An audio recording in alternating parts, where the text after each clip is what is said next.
Hey everybody, Matt Powers here. Thank you again for joining me.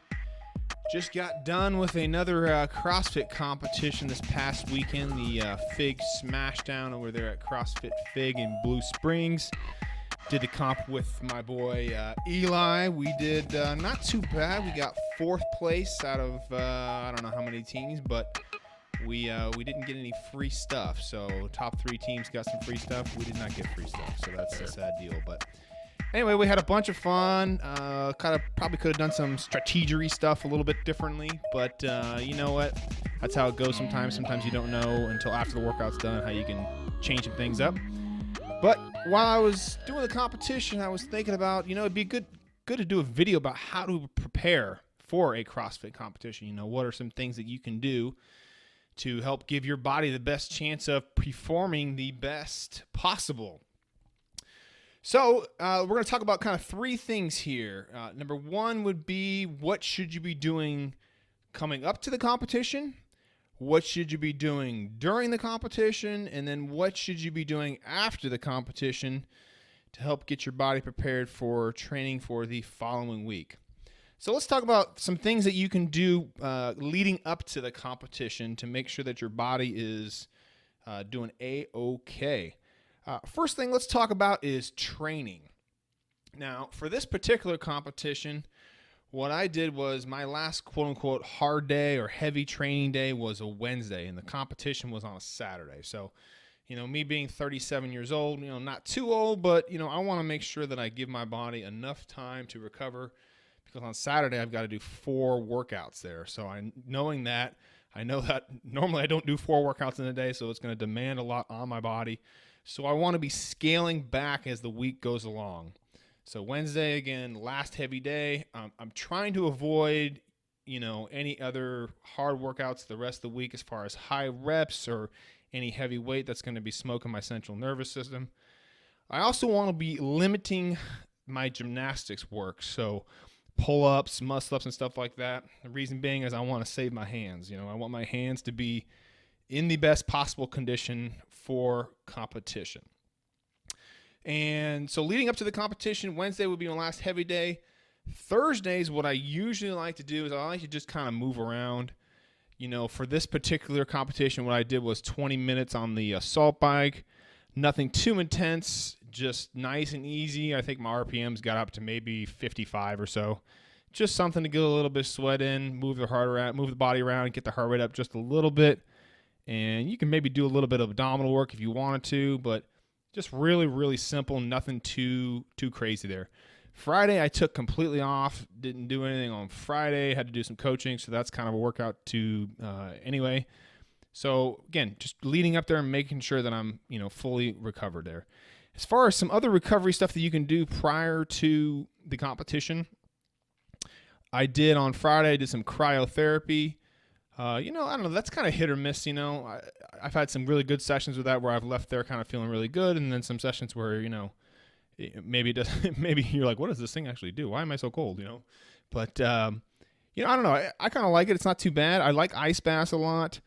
I prefer not to get massages before competitions. It just beats up my body way more than I want it to be.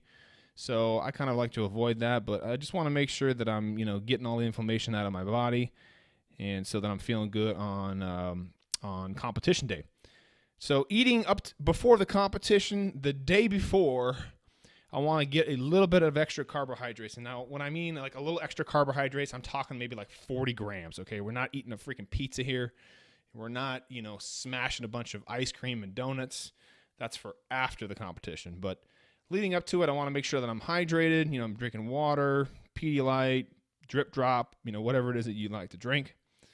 And I want to make sure I get a little bit of extra carbs in there, 40, 50 grams. Not a lot, but I want to make sure that I've got enough fuel in my body for the competition. Last thing before the competition, I want to make sure I get enough sleep. At least 8 to 9 hours. I don't know about you guys, but sometimes I have a hard time falling asleep. And I want to make sure I give myself enough buffer there. So if I can go to sleep 9 to 10 hours before I need to actually wake up, that's usually a good thing for me. What I like to do is make my breakfast the night before. So when I wake up for the competition, for example, Eli and I had to be there we got there probably about 8:30. So I got up around 7 or so.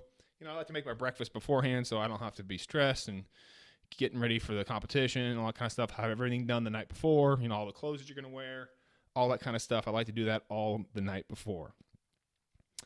And so let's talk about during the competition. What can you do to prepare your body to make sure that you're going to be able to compete throughout all of those 4 workouts? The first thing is I want to make sure that obviously I'm staying hydrated. Like I mentioned before, Pedialyte, Drip Drop. Those are all some good electrolytes that you can drink through there. Obviously water. You're going to be mixing those in there with water. You want to make sure, too, that you're eating kind of small meals throughout there, not like a huge 1,200 calorie meal, I'd say anywhere from 300 to 400 calories for somebody like, my size would be good. Apple, banana, maybe a protein bar, getting some chicken in if you want to do that. Apples, bananas, rice, simple foods that you can process really quickly. Certainly don't want to be sitting down eating a steak dinner with a mashed potato, and mashing on some pizza and all that kind of stuff. Like that's not going to give your body the fuel that it needs to, continue to move there. I want to make sure I'm still feeling light, feeling good, and I'm not just overly bogged down by mashed potatoes sitting in my stomach, Another good tip too when you're doing your competition is to check to make sure that if your comp has food vendors there. So this particular one had a nice little taco food truck, man. They had some chicken, Caribbean jerk chicken tacos is what I had, and I think Eli had some of those too. Man, they were really good. They had 2 tacos for $6. Not too bad there. So that was like the biggest meal that we had. So nothing too crazy there. As far as recovery goes during a competition, I want to make sure after every single workout that I'm doing some sort of cool down. Jumping on the bike for 3 to 5 minutes, the row, whatever it is that you like to do, walk around.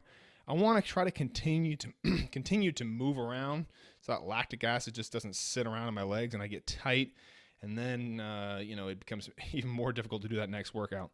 I like to also kind of put my legs up in the air against the wall, let that blood recirculate through my lower half. I find that to be very, very helpful for my legs. Heck, I'll even take a nap in between workouts sometimes, get a little ab mat out and throw my head on there and just fall asleep for 15, 20 minutes, especially if you've got 2 hours between a workout. It's not a bad idea to do that. What I want to just try to avoid is I just don't want to sit around. Every 30 minutes or so between workouts, I want to get up, move around, move that bike, find something that you can do just to keep yourself moving. You can also bring a Theragun with. A lot of people like to use that. You can, bring your lacrosse balls and do all that kind of stuff. I'm not a huge fan of mashing the crap out of my body while I'm working out. I like to, again, just to continue to move. But some of that stuff people really, really like. And the Theragun is definitely super easy to use and a good tool to help recover with. So after the workout and after all the competition is done, what are some things that you can do to have some fun and also recover your body? Well, first off, one of the best things you can do after a competition, man, is eat some pizza and donuts and ice cream and stuff like that. Have some stuff, I mean, you just earned it. You just busted your butt for 4 workouts. If you've been craving something throughout the entire week, have it now. I mean, this is the guilt-free time to eat something like that, Then if you count your macros, and the following day you can get back on the macros. I mean, it's not that bad. I mean, stuff is not, eating it every day is bad. Eating every once in a while is not bad. I mean, enjoy stuff like this, man. It's not going to matter 20 years down the road whether or not you had ice cream and pizza the day after your competition for, CrossFit competition. It's not going to be the end of the whole meal planning for you. So, after there, I like to do maybe an ice bath, or we did some cryotherapy on Sunday. Again, Theragun, massage, stretch, whatever you feel like is the best recovery tool for you. And make sure that on the following day, Sunday, that you're eating, some quality foods in you, and making sure you're getting enough sleep. That is absolutely crucial after a long competition like that. And some people like to do this, say competitions on a Saturday. On a Sunday, they'll like to get up and move around, do some, 20 minutes on the bike again, just to kind of get the blood moving around. It really just depends on what you would prefer. Some people are so sore and beat up they just want to lay on the couch, and that I totally understand. And, as far as, recovery time from this, it really just depends on how your body feels. I've had competitions where I should have probably taken the next week off. We got the Heart of America competition coming up in Springfield at the end of this month, September 27th, I think. That's a 3-day comp. That's Friday, Saturday, Sunday. Granted, it's not 4 workouts every day, but I'm usually pretty beat up after that. 3 days of high-intensity work does take a toll on the body. Usually, I got to take a couple days on after that, usually a Monday and a Tuesday. So, it just depends on what your body is telling you. Always kind of listen to your body after a competition. You'll know when you're ready to come back to training. So, hopefully that helps you, gives you guys a little bit of tips on how to prepare for a CrossFit competition. You guys got any questions, let me know. And again, would appreciate a subscribe, and also if you guys can give this video a like, always appreciate it. Thanks again, guys.